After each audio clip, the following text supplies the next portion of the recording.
Assalamualaikum warahmatullahi wabarakatuh. Halo warga Man Purwakarta, apa kabarnya? Semoga dalam keadaan sehat walafiat. Amin ya Allah ya Rabbal alamin. Baik, pada pertemuan kali ini kita akan menjawab Q&A yang telah kita sediakan di Instastory Instagram @mpkosis_man_Purwakarta. Lanjut ke pertanyaan yang pertama dari Rifki Ardiansa. Gimana sih biar tetap bisa memahami setiap materi pelajaran yang dikasih walaupun daring? Menurut pendapat saya pribadi personal nih ya, karena ini kan pertanyaan subjektif gitu Iya. Gimana caranya supaya kita memahami pembelajaran daring? Yang pertama kita harus fokus pada proses kegiatan belajar mengajar. Jadi kalau misalnya guru menginstruksikan kita untuk belajar di e-learning, kita harus belajar di e-learning. Kalau misalnya di WhatsApp, ya udah di WhatsApp. Kalau di Google Classroom, ya udah di Google Classroom. Jangan sampai kita disuruh di e-learning, malah kita belok ke sosial media kayak Instagram, YouTube. Nah, nggak boleh kayak gitu.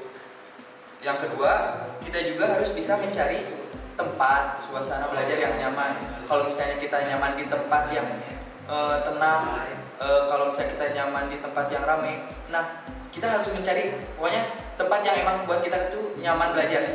Suasana biasanya ada orang yang suka suasana bising, ada orang yang suka suasana hening. Nah kita kalau misalnya suka suasana hening, ya udah di suasana hening. Jadi jangan sampai kita suka di suasana hening tapi di belajar di suasana yang ramai gitu.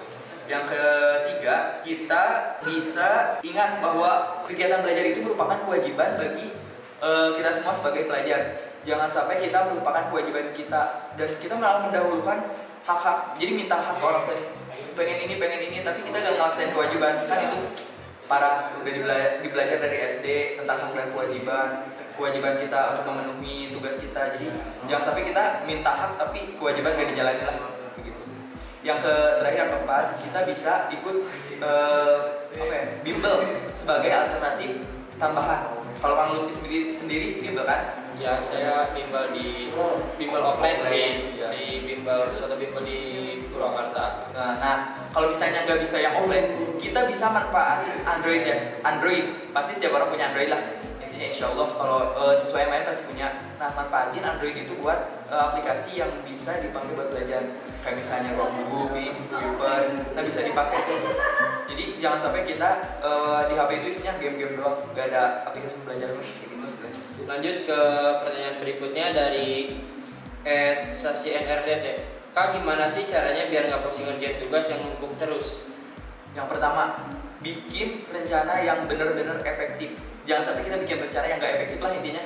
Efektif itu jadi berimbas ke kitanya, ngasih feedback ke kitanya. Kemudian yang kedua, kita harus nerapin prinsip step by step, pelan-pelan.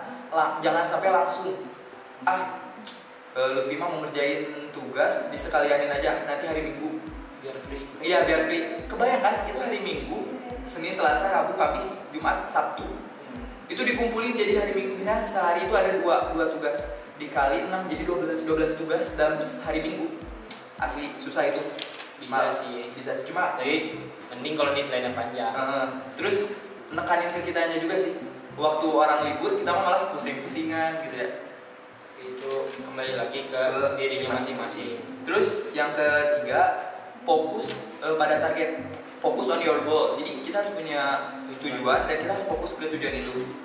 Yang keempat, belajar mengembangkan keterampilan manajemen waktu antara belajar, antara istirahat, antara waktu main, dan yang lain-lain lah tentunya. Terus yang terakhir, selingi hiburan di waktu liburan. Jadi jangan sampai kita terlalu fokus belajar sampai lupa refreshing atau relaksasi lah. Jadi kita gitu. Jadi jangan sampai kita stuck belajar terus, nanti otaknya juga masih dampak buruk. Tidak baik. Lanjut ke pertanyaan berikutnya dari Delia Amel. Kak, bagaimana cara manage waktu yang baik untuk belajar dan istirahat? Oke, yang pertama kita harus membuat atau menyusun agenda atau rencana kegiatan yang emang benar-benar rinci schedule time. Ya, kayak gitu. Kalau misalnya di sekolah ada jadwal pelajaran, nggak ada salahnya kan kita bikin jadwal baru buat diri kita gitu. Ya, dari mulai bangun sampai tidur gitu. Terus yang kedua, bikin prioritas. Jadi di dalam schedule itu harus ditentuin prioritas yang mau dikerjain gitu. oh kalau misalnya dalam belajar gini nih, prioritas itu biasanya yang diutamain yang deadline-nya dekat kan? Ya. Kan? Kayak misalnya Kerjaan yang dekat. yang dekat-dekat dulu, jangan sampai kita kerjain yang lama tapi lupa yang dekat deadline-nya gitu. Terus yang yang ketiga, kita harus jangan lupa kita juga butuh hiburan lah tentunya. Yang terakhir, kita harus mengenali irama dan jam biologis badan kita. Jadi kita harus tahu kapan kita akan memahami suatu pembelajaran itu atau suatu materi itu di waktu apa gitu. Kan ada tuh orang yang misalnya gampang masuk itu pelajaran itu di waktu pagi hari, di siang hari, di sore hari, bahkan ada yang di malam hari. Nah, biasanya kalau di pagi hari itu disebut early bird, kalau di malam hari night owl. Jadi kayak hantu lah jadi. Jadi pilih kalian mau kalau Kang Lutfi sendiri di waktu apa biasanya? Biasanya sih belajar mah di pagi-pagi, jadi kalau buat sore sampai malam itu buat istirahat. Jadi fokus belajar itu di pagi hari gitu. Lanjut ke pertanyaan berikutnya dari @indomiko_. Kasih tips dong Kak supaya tetap konsisten belajar di masa pandemi ini. Oke, konsisten itu berarti tetap konstan. Intinya kalau dalam istilah fisika konstan gitu ya, tetap yang harus dilakukan ketika kita mau konstan, kita harus nentuin dulu tujuan. Tapi tujuannya harus spesifik. Kita misalnya mau jadi atlet, itu masih umum. Atlet itu banyak, Ya. atlet voli, atlet sepak bola, ya. Nah kalau misalnya kita udah spesifik, nih misalnya sesuai passion.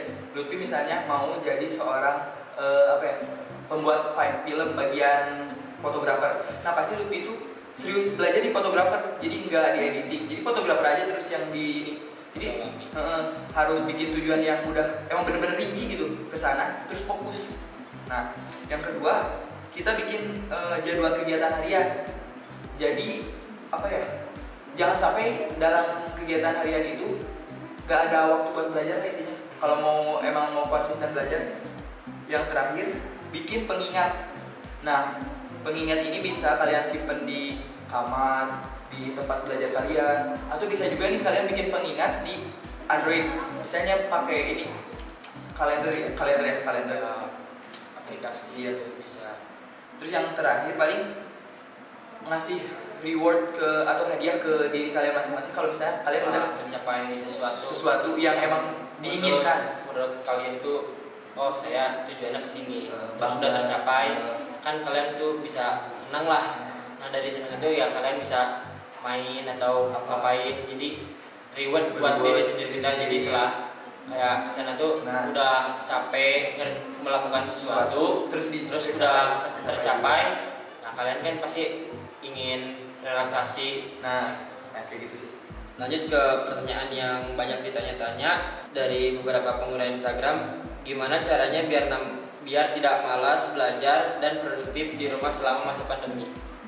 Sebenarnya rasa malas itu muncul dari sifat kita pribadi sih. Rata-rata banyak bersantai-santai. Iya. Santai-santai malas hidupnya. Jadi yang pertama yang harus dilakukan itu jangan nunda-nunda sih sebenarnya. Jangan nunda-nunda kalau misalnya ada suatu hal yang penting, jangan ditunda-tunda. Kalau misalnya kita punya rencana jangan ditunda-tunda. Karena kalau misalnya ditunda-tunda, biasanya ya kalau misalnya kebanyakan rencana tapi nggak dilakuin, itu tetap bakal jadi planning, dream gitu. Malas aja udah. Yang kedua, buat target sesuai kemampuan. Maksud sesuai kemampuan itu jadi yang masuk akal. Jangan sampai kita bikin target yang nggak masuk akal. Kayak misalnya pengen jadi Spiderman, kan itu gak mungkin ya benar kan. Yang ketiga, olahraga dan pola hidup sehat, terutama di masa pandemi. Jangan sampai kita nggak ngelakuin kayak pemanasan setiap hari itu bahaya sih.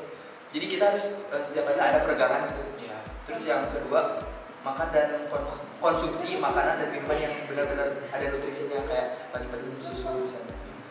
Makan telur pagi-pagi buat sarapan. Jangan sampai pagi-pagi udah minum es, kan?